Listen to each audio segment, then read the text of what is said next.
Kita kan nggak dapat riwayat aja bahwa Nabi Khidir itu sebenarnya masih hidup. Kalau ulama ahlu zikir, ahli qalbu, ahli rohani, itu ijma, sudah sepakat bahwa Nabi Khidir itu masih hidup.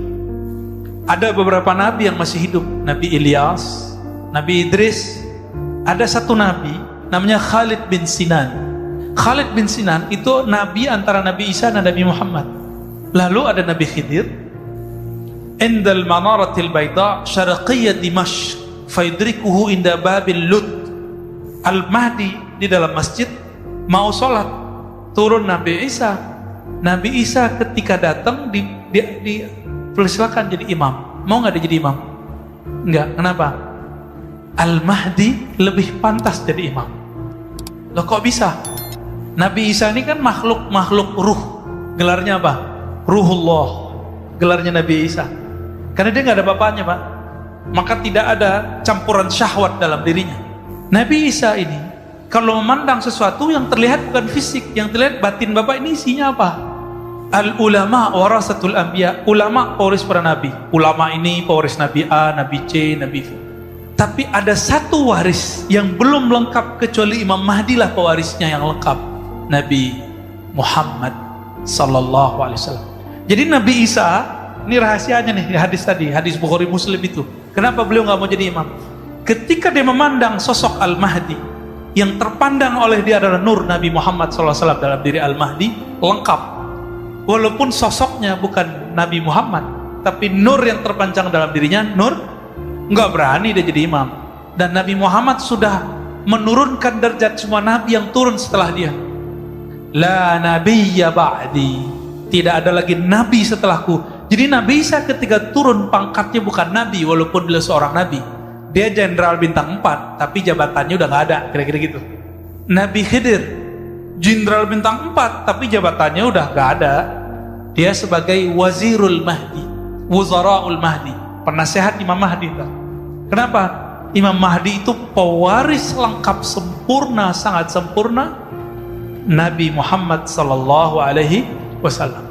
Jadi terlalu mulia kalau Dajjal dibunuh oleh pewaris Nabi Muhammad.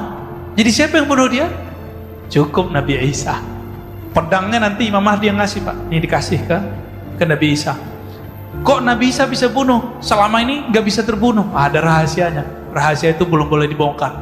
Ada di beberapa kitab disembunyi-sembunyikan, ya, nyempil-nyempil ada. Kenapa? Dajjal yang sangat sakti mandraguna itu tidak terbunuh-bunuh, nggak mati-mati. Ada rahasia dia dan ada kelemahan dia. Nah itu rahasianya dipegang oleh mereka, ya, para aulia-aulia Allah. Jadi kita sabar-sabar aja, Pak, ya. Jadi ke depan mohon maaf, ini bukan kabar gembira. Jangan berharap virus ini hilang. Jadi jangan berdoa, ya Allah angkat virus, itu nggak sopan. Allah menghendaki virus ini berkembang untuk menguji kita semua. Panik, musyrik atau bagaimana? Semoga kita nggak panik, semoga kita tidak musyrik. Nanti tambah ke depan tambah sulit, Pak, tambah sulit. Yang nggak sanggup minta wafat aja sebelum itu. Tapi yang mau berjuang, ayo minta panjangkan umur ya Allah, jadikan kami berjuang dengan Al-Imam Al-Mahdi, pewaris Engkau di akhir zaman. Amin.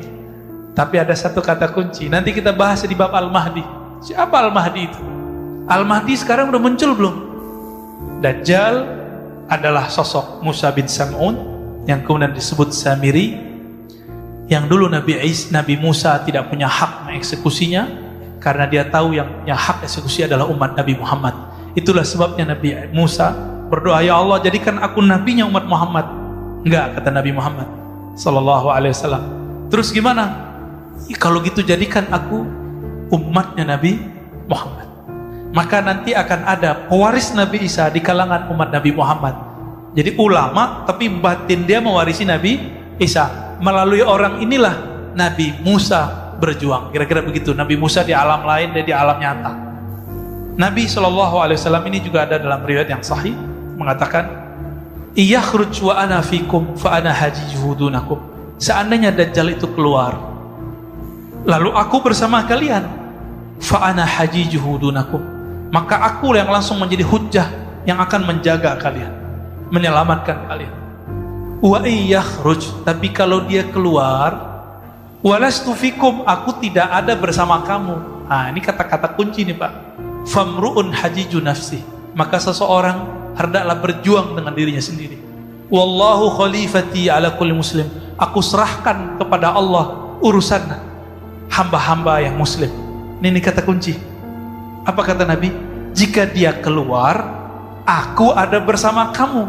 Itulah Al-Mahdi, Pak. Itulah yang disebut Al-Mahdi.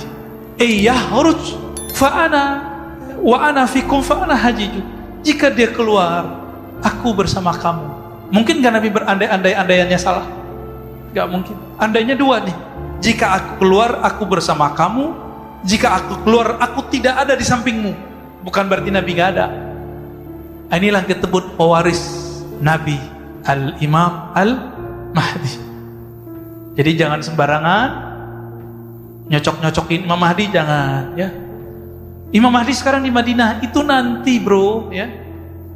Imam Mahdi nanti di Madinah, di Mekah itu nanti. Nah, nanti kita di next pertemuan kita bahas man huwal Mahdi. Siapa Imam Mahdi? Siapa namanya? Apa namanya? Jadi ternyata yang benar tuh apa namanya, bukan siapa namanya. Itu dua hal yang berbeda loh. Beda loh Pak ya. Siapa dengan apa? Kalau udah begini ceritanya kita mau ngapain gitu ya. Nabi pernah berkalam, tapi jangan dipahami secara harfiah ya. Man hafizah ya asyara ayat min suratil kahfi usima min fitnatid dajjal. Ini satu versi, tapi di versi kedua awakhir. Siapa yang hafal permulaan 10 ayat dari surat Al-Kahf, di riwayat Imam Abu Daud tapi jalur Hisham. Karena lewat jalur Hisham Dustuwai ini gelarnya Amirul Mukminin fil hadis. Maka saya mentarjih, menguatkan maka versi Hisham yang lebih sahih. Apa itu? Awakhir, akhir surat Al-Kahf. Khawatim ya, khawatim surat Al-Kahf. Penutup surah Al-Surah. Jadi 10 ayat terakhir. Ternyata intinya, coba Bapak lihat, inti dari surat Al-Kahf itu ayat terakhirnya. Siapa yang menginginkan pertemuan dengan Allah, maka janganlah menyekutukannya sama sekali. Fitnah Dajjal itu, lapar itu biasa Pak. Orang dibunuh itu biasa. Yang paling bahaya adalah musyrik. Kemusyrikan apa? Karena masalah lapar tadi. Lalu Dajjal kan datang. Ketika Dajjal nggak senang dengan suatu penduduk, satu negeri, maka dia tahan tidak turun tuh hujan. Itu kan sakti kan Dajjal. Nggak tahu pakai alat canggih dia atau pakai asma kita nggak tahu. Ketika orang udah kelaparan, tidak ada tumbuhan yang tumbuh 3 tahun Pak lamanya, maka ketika dia muncul 40 hari pertama itu, disitulah kemudian orang banyak menyembahnya, karena dia tebar itu benih padi langsung tumbuh. Maka mulai sekarang rajin-rajin puasa Pak. Dari sekarang kurangi makan, kurangi hajat untuk makan. Ini nggak makan dikit, istri telat dikit masak marah sama istri ya. Ini gimana mau ketemu Dajjal ntar ya? Bisa-bisa antum bunuh istri ntar kan masalah itu. Bisa nyate anak ntar tuh. Bingung nggak ada lagi daging, nyate anaknya masih bayi kan? Nauzubillah min dzalik. Nauzubillah min dzalik. Orang lupa kalau dia punya sisi rohani yang nggak pernah makan dan minum. Ruh kita nggak perlu makan dan minum, Mbak. Tapi tubuh fisik ini perlu makan dan minum, dan itu cuma bisa dengan cara berserah diri secara total kepada Allah. Itulah ujung dari surat Al-Kahf. Khawatim. Maka saya meyakini itu. Jadi Bapak biar gak ragu, ada namanya teknik jamak. Teknik jamak itu kalau ketika hadisnya 2, amalannya jadi 2-nya. Baca 10 sama baca 10 awal 10 akhir.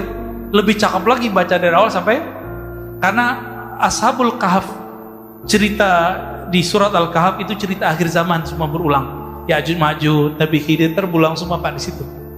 Ya, silakan dibaca, direnungi setiap hari Jumat. Nah, kalau dia mengerti ayat ini, merasuk ke dalam dirinya makna itu, insya Allah itu jadi benteng dia nanti. Tapi Nabi kasih tahu, jika kamu mendengar Dajjal keluar, menghindar. Falya'ni anhu, menghindar darinya. Jangan merasa sok-sok hebat. Yang selamat nanti cuma anak kecil Pak. Anak kecil yang sekarang ada di Al-Quds, yang nanti ketika dia disembelih oleh Dajjal, hidup lagi, nggak mati-mati. Apa kata dia? Saya tambah yakin bahwa kamulah yang disebut oleh Nabi kami Muhammad SAW. Engkaulah Dajjal. Kabur Pak Dajjalnya. Lalu apa hubungannya dengan Nabi Isa? Dia mengira Nabi Isa sudah dibunuh. Tapi ketika Nabi Muhammad SAW diutus, disebutkan, Inni rafi'uka, aku mengangkat engkau. Baru Dajjal ngeh, oh belum mati ya. Akan ada masa tidak ada energi sehingga kita punya cahaya gini Pak, nggak ada. Gelapnya. Bapak masih ingat gak zaman-zaman dulu Pak, masih muda, masih kecil. Itu rasanya kalau malam tuh lama gak? Lama sekali. Saya walaupun di kampung saya itu orang udah punya listrik, tapi saya kan di pojok Tanjung namanya, kita nyebut Tanjung. 500 meter kuburan Pak. Jadi rumah kita satu doang di situ. Yang lain udah dapat, tapi tiang listrik gak bisa masuk ke tempat kita. Ketika orang-orang udah punya listrik, saya gak ada. Itu setiap kali malam saya kalau baca buku tuh ya sedihnya kalau bukan main. Pakai lampu teplok itu, damar ya, taruh. Mata sakit itu. Tapi saya terus baca. Saya kalau ingat tuh bisa nangis. Ingat ibu saya, ingat ayah itu saya bisa nangis kalau ingat itu. Dan rasanya lamanya bukan main. Nanti ditambah dengan kondisi seperti itu, ditambah kondisi psikologis. Ini kapan berakhir? Jadi 40 hari, 40 malam itu nanti tuh gak ada lagi tuh cahaya. Bahkan 3 tahun yang paceklik itu udah mulai Pak, udah mulai susah makanan, susah energi. Orang mulai perang di mana-mana, perang bunuh-membunuh. Ya, sebelum itu terjadi, nanti banyak ulama-ulama jadi khawarij. Berarti dia bukan ulama beneran tuh. Kafir mengkafirkan, bunuh membunuh, caci mencaci. Jadi sekarang caci mencaci ini awal Pak. Ini awal munculnya tentara-tentara Dajjal.